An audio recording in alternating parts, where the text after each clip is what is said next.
আজ হলো গাইস আমার দাদার বিয়ে।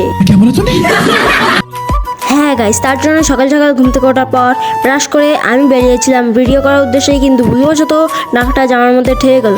তার জন্যই আমি তাড়াতাড়ি করে ঘরে গিয়ে পারফিউমটা মেরে নিলাম।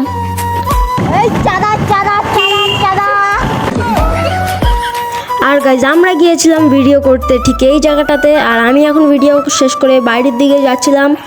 আর গাইজ আমরা এখন যাচ্ছি এমন একটা জায়গা দিয়ে যেখানে কিছুদিন আগে একটা ভূত দেখা গিয়েছিল।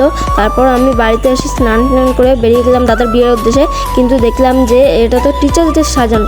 তারপর কিছুক্ষণ পরে আমাদের মাস্টারদাও চলে আসলো, তখনই বড় দিদিদের সঙ্গে লেগে গেলো কী পরিমাণে ঝগড়া। আর তারপর কিছুটা এমন হলো। তারপর গাইজ আমরা কত ধরে বসিয়ে দাদাকে বসিয়ে দিলাম কেক কাটার জন্য, কিন্তু দাদা তো ভয় পাচ্ছে যে দাদাকে স্প্রে মেরে দেবে, কিন্তু তারপর কিছুটা এমন হলো। তারপর গাইজ আমরা দিয়ে দিয়েছিলাম দাদাকে গিফটটা, আর গিফটটা ছিল এই কাচের বলটা। তো আমি এখন বাড়ি যাই, আপনারা চ্যানেলটাকে সাবস্ক্রাইব করুন।